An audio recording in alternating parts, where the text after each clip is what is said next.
दुर्बुद्धीते मना कदा उपजो नारायणा, आता मजायसे करी तुझे पाय चित्ती धरी. उपजला भाव तुझे कृती सिद्धी जावो, आता मजायसे करी तुझे पाय चित्ती धरी. तुका म्हणे आता लाभ नाही या परता, आता मजायसे करी तुझे पाय चित्ती धरी.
दुर्बुद्धीते मना कदा उपजो नारायणा.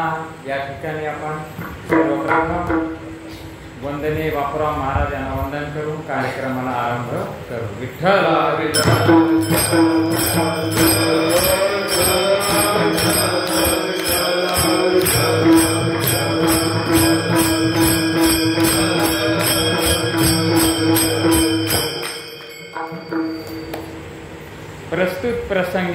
प्रस्तुत सेवेसाठी घेतलेला अभंग जगद्गुरु तुकाराम महाराजांचा अभंग असून या अभंगातून महाराज आपल्याला काय सांगतात.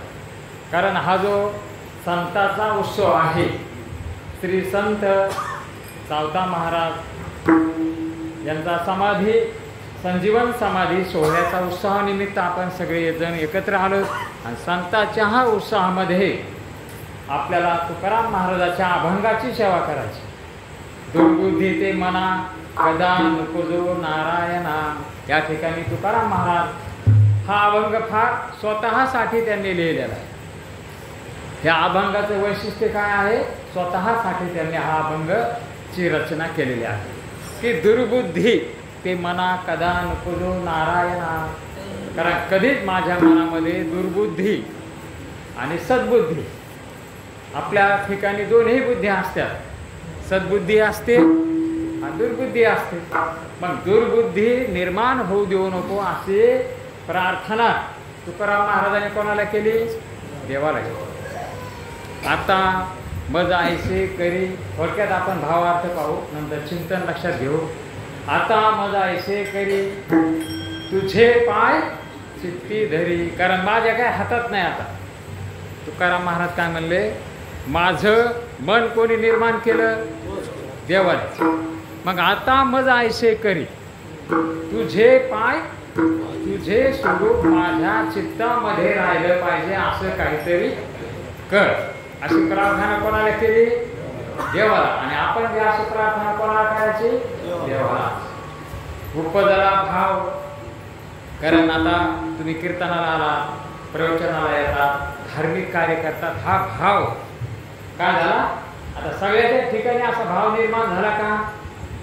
एखाद्या वेळेस असा भाव निर्माण होतो आणि हा भाव निर्माण होण्यासाठी पुण्य लागतं.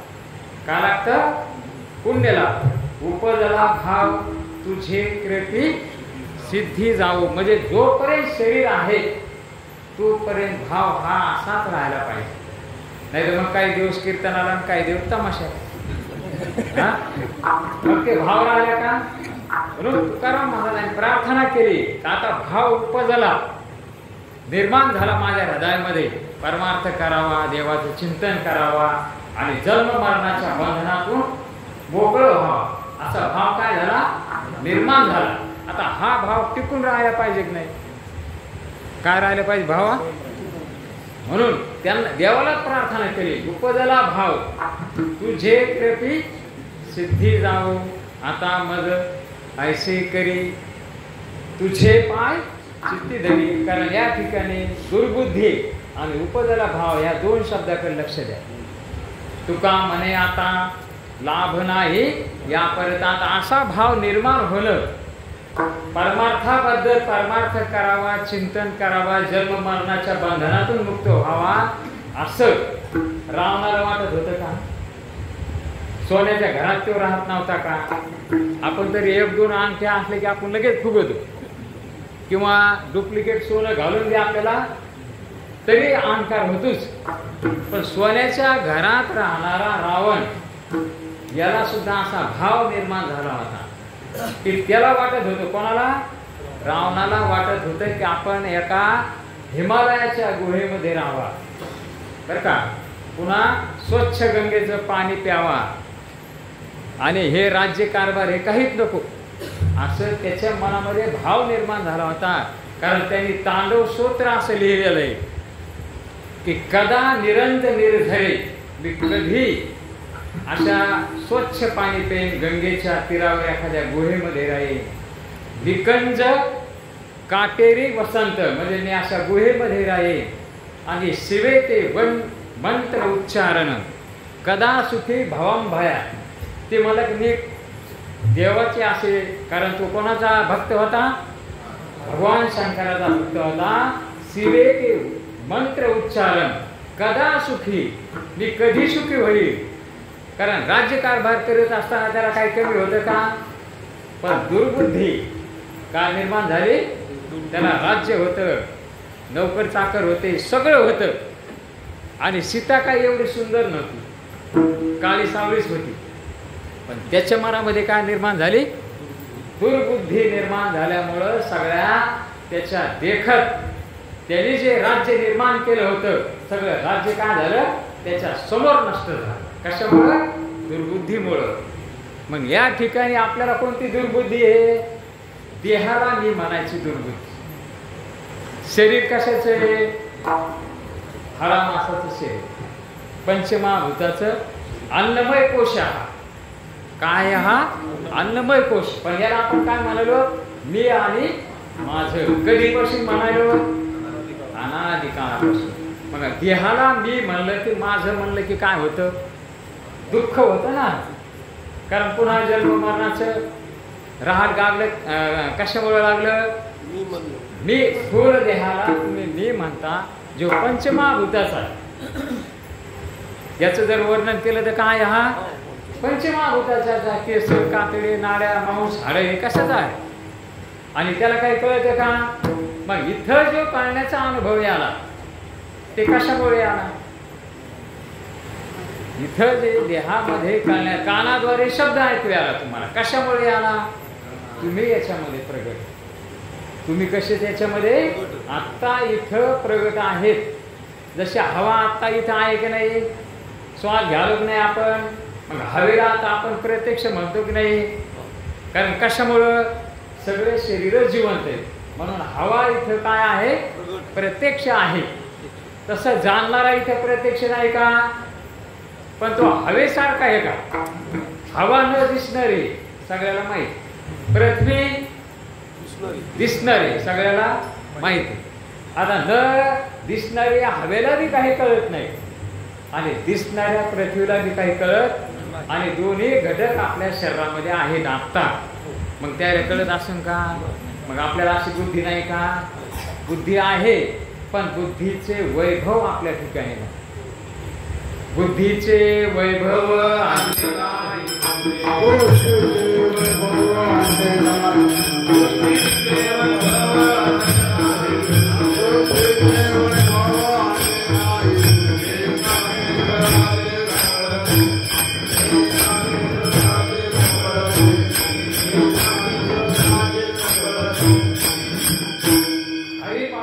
ज्ञानेश्वर महाराज आपल्याला सांगितले की बुद्धीचे वैभव आणले नाही तुझे.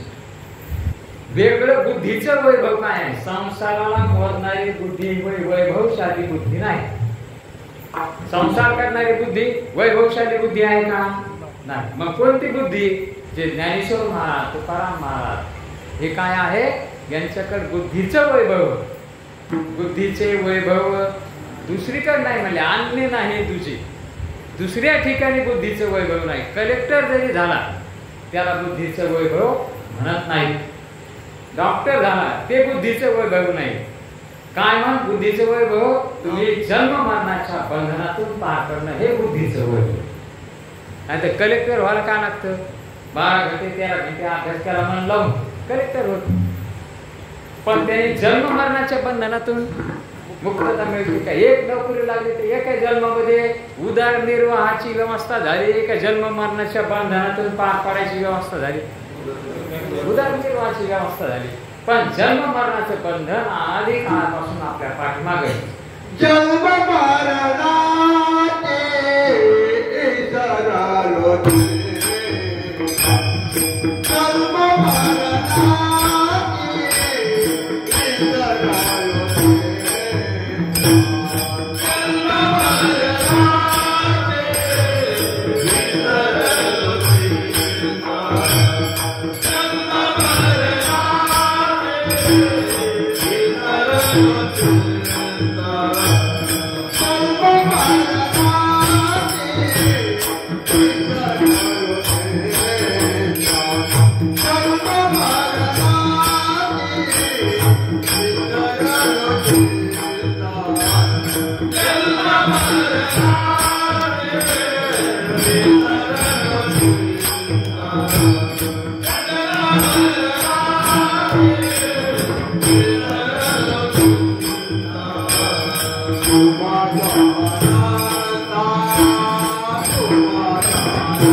जन्म मरणाचे चिंता तू माझा अनंता माये बापा होतील डोळा पाहे न प्रकार भय आणि भार निरसलो. या ठिकाणी तुकाराम महाराज म्हणले जन्म मरणाची विसरलो चिंता.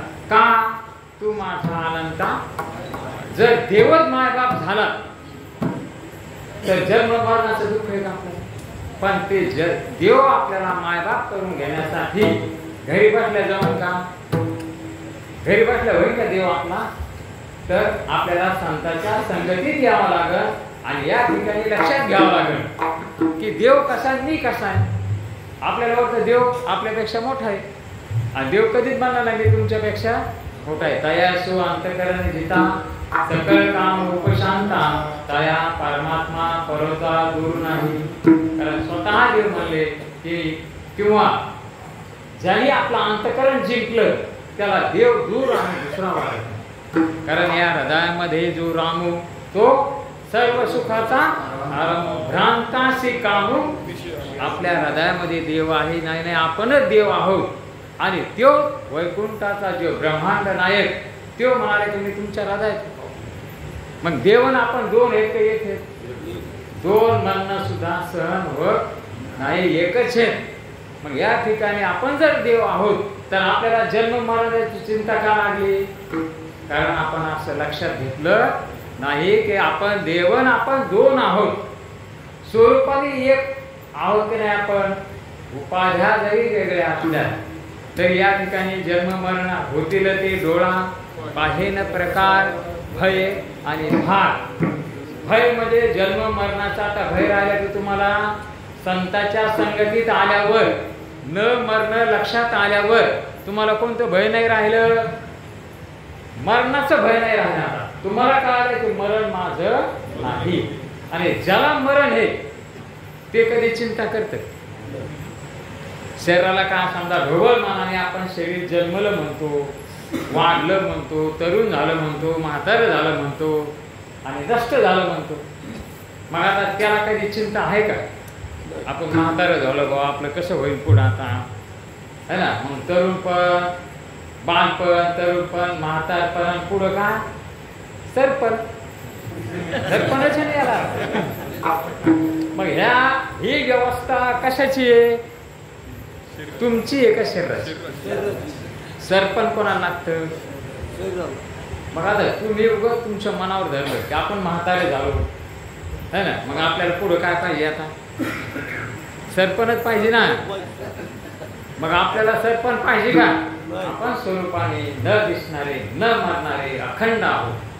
आपला कधी खंड झाला नाही याचा अनुभव तुम्हाला नाही का? आता जागृतीमध्ये जाणणारा कोण आहे? तुम्हीच ना. स्वप्नाला जाणणारे तुम्हीच. आणि जिथे जागृती नाही, स्वप्न नाही, याला पण जाणणारे.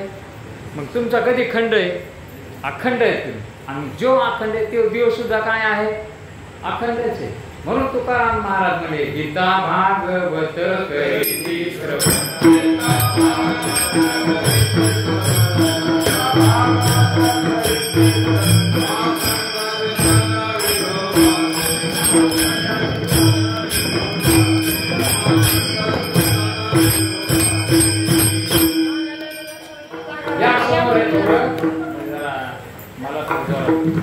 या ठिकाणी गीता भागवत करीती श्रवण अखंड चिंतन विठोबाचे.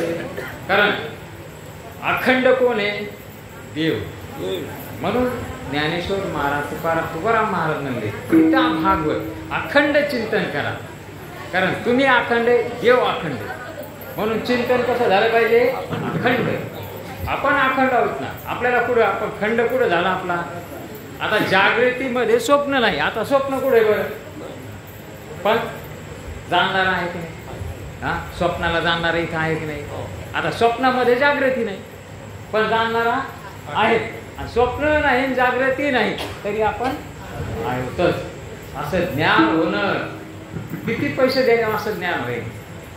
फार महत्वाची गोष्ट लक्षात घ्या. हे असा निवाडा होणं, असं आपल्याला प्रथम कळणं फार महत्वाचं आहे ना. मनुष्य देहामध्ये असं कळालं की आपलं काम झालं. आपला चेहरा आपल्याला दिसला तेव्हा आपण असे आहोत. आणि मनुष्य देहामध्ये बुद्धी आहे. फक्त आपल्याला काय करायचं? ती सद्बुद्धी कायम ठेवायची. तुकाराम महाराजांनी अपेक्षा काय केली? दुर्बुद्धी ते मना कदा न उपजो नारायणा. ती दुर्बुद्धी मला निर्माण होईल. कारण दुर्बुद्धी निर्माण झाली की संसाराचा सुद्धा काय होतो? राख होतो. हे जे भौतिक संसार आहे त्याची सुद्धा काय होते? राख होते. आता महायुद्ध झालं, साध्या गोष्टीमुळे दुर्बुद्धी निर्माण झाली ना. हा, द्रौपदी काय हसली म्हणजे मग काय महायुद्ध झालं. महायुद्ध संपल्यानंतर भारतामध्ये 10-15 माणसं फक्त शिल्लक राहिले होते. म्हणजे किती अनर्थ झाला. कशामुळं? फक्त दुर्बुद्धी निर्माण झाली. म्हणून देवाला प्रार्थना करा, देवानेच बुद्धी दिलेली की बाबा दुर्बुद्धी माझ्या ठिकाणी निर्माण होऊ देऊ. कारण दुर्बुद्धीमुळं, कारण जो संसार आहे, आता संसार किंवा समाज याचे नियम अलग असते आणि परमार्थाचे नियम अलग असते. परमार्थाचे नियम कोण ठरवते? संत ठरवते. आणि हे व्यवहारातले नियम आपला संसार म्हणजे, समाज म्हणजे काय आहे हे प्रदर्शन आहे. काय आहे? प्रदर्शन. आणि परमार्थ मध्ये आत्मदर्शन. मग आपल्याला आत्मदर्शन झालं पाहिजे की नाही? आणि आत्मदर्शन कोणत्या ठिकाणी होईल? संतांच्या ठिकाणी. कारण संत आपल्याला लक्षात आणून देते की तुम्ही कोण आहेत. आहे मी हा कोण करावा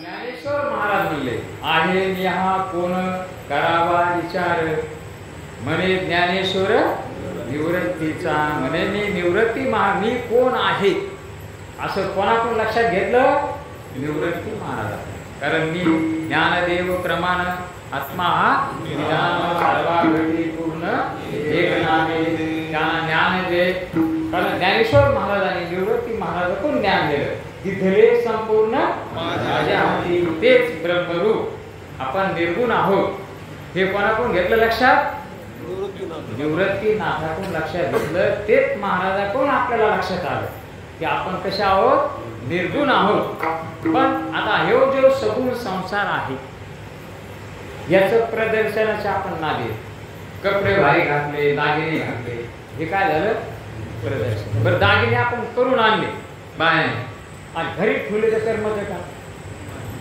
समजा दागिनेच नाही घातली 4-5 तोळ्याचे दागिने करून आणले घरी ठेवले तुम्ही डब्यात तर कर्म का कारण प्रदर्शन करावं काय करावं वाटतं की दाखवावं वाटतं मग दाखवल्यावर काय होतं जो त्याच्यामध्ये जे दुःखरूप सुख असतं त्याच्यात काय असतं दुःखरूप सुख असतं म्हणजे दुःखच असतं संसारामध्ये दुःखाचं बी असतं सुख वाटतं जर दुःखच वाटलं असतं पहिल्यापासून तर कोणी संसार केला नसता पण काय वाटतं सगळ्याला वाटतं सुख होईल सगळ्याला वाटतं म्हणून सगळे झटून घर बांधल्यावर सुख होईल दागिने घेतल्यावर सुख होईल नोकरी लागल्यावर सुख होईल मुलं झाल्यावर सुख होईल असं वाटत पण अनुभव काय आला सुख वाटलं पण अनुभव आला दुःख सुखाची आशा जन्म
गेला जन्म गेला आपल्याला वाटतं या वर्षी नाही सुख झालं तर पुढं सुख होईल त्याच्या पुढं सुख होईल मग सगळे सुखासाठी सगळ्याची धडपड काय आहे चालू आहे पण सुख कोणालाही मिळालं आणि सुख कुठे संतांच्या सभेत सज्जनाच्या सभेत आणि सुखरूप कोण आहे इथं आल्यावर कळलं की सुखरूप तुम्हीच आहे कारण या ठिकाणी संपूर्ण पिंड आणि ब्रह्मांडामध्ये जाणणारी वस्तू कोणती सांगा बरं सांगा ना ही वस्तू पृथ्वी जाणणारी का पंचमहाभूतापासून हे सगळं तयार झाले काय घरदार मंदिर चारीधाम हे सगळे कशाचे आहेत वास्तविक हिशोब करा हे सगळं पंचमहाभूतापासून तयार झाले आणि याची याला ओळख नाही आणि आपली बी याला ओळख नाही मग ही ओळख कोणाला आहे सगळी तुम्हाला तरी तुम्ही काय म्हणता सगळे देव केल्यावर आपलं बरोबर आणि देव कोण आहे तुम्ही देव आहे मग असं आपल्याला स्पष्ट ज्ञान ज्ञानेश्वरी मधून ज्ञानेश्वर महाराजांनी आपल्याला लक्षात आणलं तुकाराम महाराजांनी हेच सांगितलं नाथ महाराजांनी हेच सांगितलं तरी आपल्या आणि महाराजांनी सोप्या भाषेमध्ये अत्यंत जी भाषा महाराजाच्या मुखात शोभत नाही त्या भाषेमधून तुम्हाला सांगितलं नाही ते उच्च लेवलचे आता कातड हे त्याला म्हणावं लागायचं नाही तर ते किती उच्च लेवलचे त्यांचं किती झालेले आहे, पण आपल्याला कळण्यासाठी त्यांनी काय केलं, खालची भाषा वापरून लेवल सोडून आपल्याला लक्षात आणून दिलं. ही साधी गोष्ट आहे का? कारण परमार्थ हा नव्हे लेकुराचा खेळ, लहान मुलाचा खेळ नाही, गंभीरतेने ध्यानात. कारण मनुष्य देह पुन्हा नाही, कारण हा देह गेला आणि अज्ञान तसंच राहिलं तर अनंत जन्म आपल्याला ज्ञानेश्वर महाराज म्हणे 84 लक्ष येऊन आपल्याला फिरावं लागतं. आणि आता साधू संत साधा फुले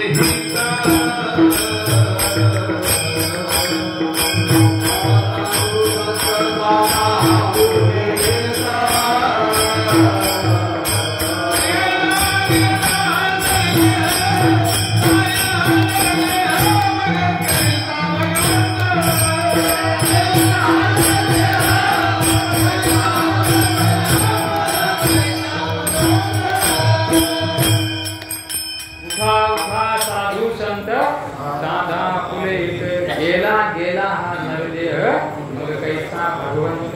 साधू संताला जागे करायचे. हा नरदेह निधान लागले हाती, उत्तम सार उत्तम गती. देवचे हो म्हणती ते होती, तरी का चित्ती न. साधं विधान आहे का हे? तुम्ही देव आहेत किंवा ज्याला वाटत नाही मी देव नाही, ते देव हो म्हणती ते होते. आणि संतांच्या वचनावर विश्वास ठेवा सर्वप्रथम. जर विश्वास नाही ठेवला तर न ठेवून जर तुम्ही ऐकलं तर काय फायदा नाही, घरी झोपलेले बरे. कारण या ठिकाणी फार महत्वाचं, कारण इथे येऊन विश्वासच नाही तुमचा. इतकं ऐकून मध्ये नाही मला लागतं आपलं मरण कोणाचं म्हणजे किती मूर्खपणा आहे हा. आपण देहाला मी म्हणलं असा दृढ निश्चय करा. अपरोक्ष दृढ अपरोक्ष ज्ञान झालं पाहिजे, किंवा अदृढ अपरोक्ष ज्ञान ज्याच्यामध्ये संशय असतो त्याला म्हणतात अदृढ अपरोक्ष ज्ञान. दृढ झालं पाहिजे की शरीर मी नाही आणि माझं नाही, जन्म मरणाचा माझा काय नाही संबंध नाही. मग असं आपल्याला दृढ अपरोक्ष ज्ञान ज्या सद्गुरूकडून होईल, नाथ महाराज म्हणले त्याला सद्गुरू म्हणजे. असं आपल्याला ज्ञान मनुष्य देहामध्ये होणार नाही का? आपल्याला विवेक नाही का, बुद्धी नाही का, काय नाही. कारण या इतर देहामध्ये बुद्धी आहे पण विकसित बुद्धी नाही, आणि मनुष्य देहामध्ये काय आहे, विकसित बुद्धी आहे. म्हणून या ठिकाणी आपला दादा चिमणीला एका घरामध्ये 800 ठेवली तर चिमणीला काय वाटतं, कुणाची दुसरी चिमणी. आणि आपल्याला आरसा दिसल्यावर आरशात आपलं प्रतिबिंब पाहायला आपल्याला काय वाटतं, नाही ते खोटे हे बिंब. म्हणजे असा विवेक आहे नाही आपल्या ठिकाणी. आणि ह्या विवेकाचा, ह्या बुद्धीचा वापर जर तुम्ही परमार्थात केला तर बुद्धीचे वैभव मान्य नाही तुझे एका केशवराजे. मग ह्या बुद्धीने एका केशवराज म्हणजे एक देव आहे हे सिद्ध होतं. तुम्ही आहेत हे लक्षात घ्या. देव एक आहे, एक हरी आत्मा शिव शिव सम वाया दुर्गम नघारी मन. या ठिकाणी हरिपाठामधून आपल्याला सगळं लक्षात आणून दिलं. समचरण दृष्टी मिटे वरी साधरी तेथे माझे हरी प्रति लावू. दोन्हीचा अर्थ सारखाच आहे. एक हरी, हरी कसा आहे, एक तोच आत्मा आहे आणि तोच आपल्या हृदयात आहे नाही. म्हणजे हरीच आपला आत्मा आहे नाही. एक हरी आत्मा जीव शिव. असं नाही की भगवान शंकराच्या शरीरामध्ये आत्मा जरा मोठा आहे, सम आहे. कसा आहे, सम आहे. जीव शिव सम. हरी एक हरी आत्मा जीव शिव सम. वाया तू दुर्गम. दुर्गम मन इकडे तिकडे घालणं. देव इथे देव तिथे, देव तुम्हीच आहे. म्हणून पहिल्याच चरणामध्ये महाराज सांगायचे दुर्बुद्धी ते माना, दुर्बुद्धी ते माना.